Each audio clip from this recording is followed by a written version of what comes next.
ما بين الزيرو والواحد،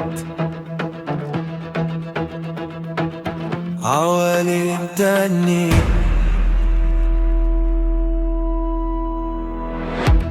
الوشوش شبه الوشوش، بس الحقيقة غياب. والصورة لو كدبت نفتح للنور 1000 باب. احنا معاك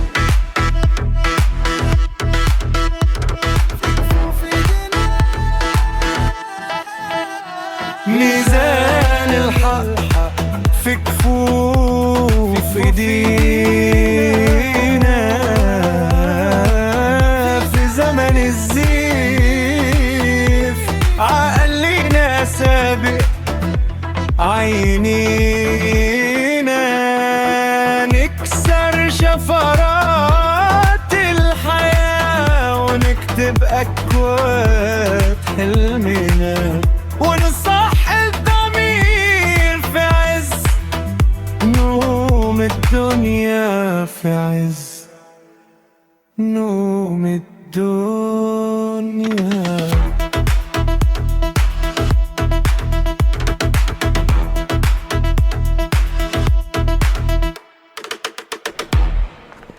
مس سعاد، مس سعاد، حمد لله على السلامة. الله يسلمك يا آدم، مبروك على النتيجة والمجموع الكبير. حقك عليا ما كنتش موجودة، انت عارف السفر جه فجأة. الله يبارك فيكي، أنا عرفت من ميس نجاة. يا رب تكون والدة حضرتك بقت أحسن. الحمد لله. تعال معايا يا آدم، أنا عايزة أتكلم معاك.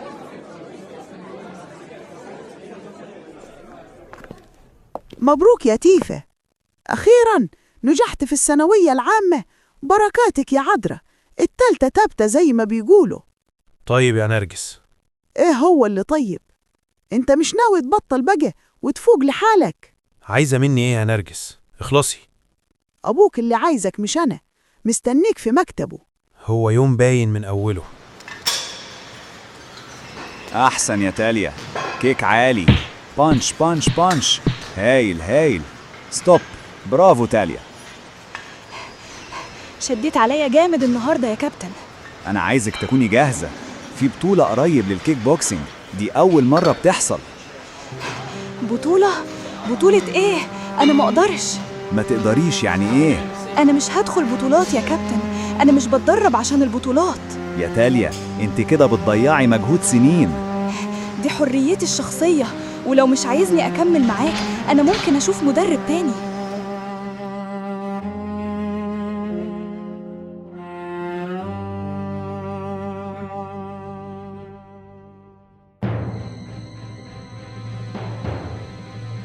بتعملي ايه يا ندى؟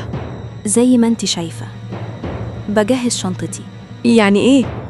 يعني مسافرة، راجعة مصر. انتي اتجننتي اكيد. راجعة مصر تعملي ايه؟ والجامعة؟ أنا مش هقعد هنا تاني يا سارة، ده قرار نهائي. أنا مش فاهمة حاجة. لأ، انتي فاهمة كويس يا سارة.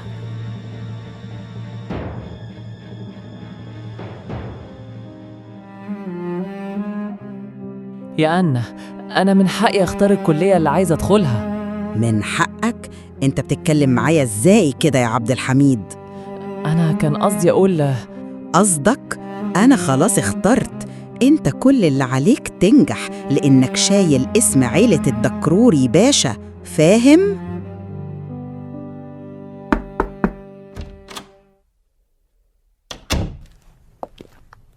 خير يا حاج بولس، نرجس بتقول إنك عايزني. من بجك لباب السمن حج. عايز أتكلم معاك جد شوية. وادي قاعدة. أنا قدمت لك في جامعة خاصة وفي كلية على مزاجك. إيه؟ لازم تنسى اللي حصل يا تيفا.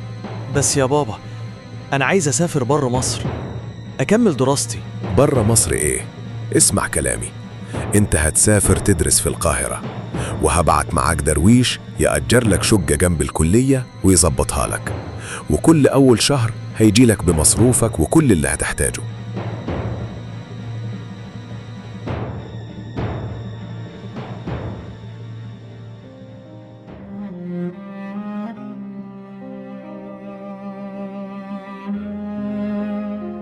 طيب نتكلم بالعقل يا ندى، انت في سنة تانية في الكلية، خلصي واعملي اللي انت عايزاه.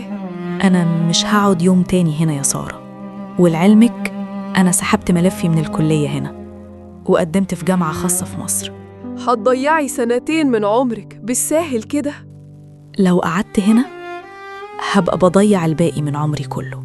الوشوش شبه الوشوش، بس الحقيقة غياب. عاجبك اللي حصل ده يا ماما؟ معلش يا عبدو، انت عارف ان جدتك شديدة شوية لكن بتحبك. هو ده يبقى حب؟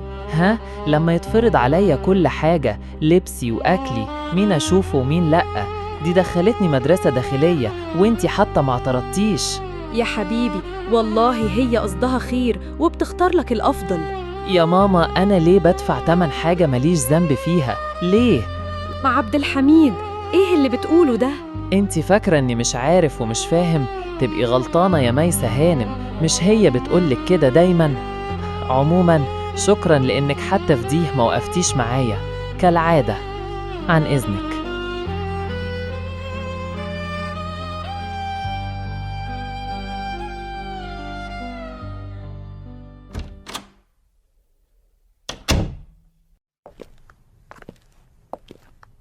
مساء الخير يا مستر موافي.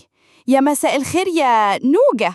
عيب يا تاليا طريقتك دي مع نجوى. ما حصلش حاجة يا موافي، تاليا بتدلعني على طريقتك، أنا زي مامتها برضو. الله يرحمها يا نوجة بقى، لو كانت عايشة كانت هتنادي عليكي زي زمان، فاكرة ولا فكرك؟ خلاص بقى، ها قوليلي، خلصتي كل ورق الجامعة ولا لسه ناقص حاجة؟ السيد موافي أبو العز البنكير الكبير فاكر إن بنته بتقدم في الجامعة؟ ده إيه التغيير ده؟ انتي على طول مش عاجبك حاجة كده يا تاليا؟ باباكي بيطمن عليكي مش عاجب، سايبك تتصرفي من دماغك مش عاجب، انتي بتحاسبيه على ايه؟ أعتقد يا نوجة هو عارف كويس قوي اللي عمله، ولا إيه يا مستر موافي؟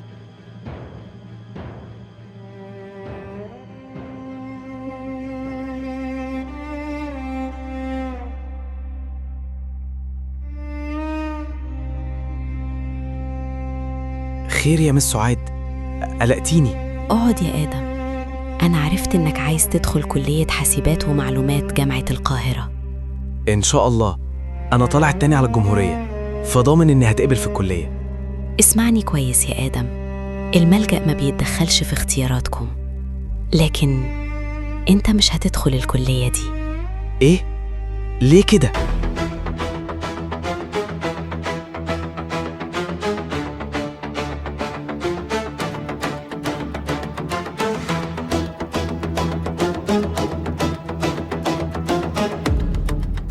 احنا معد، احنا حكاية جيل يرسم لكل حلم البديل في عز الضلمة، قلبنا هو الدليل،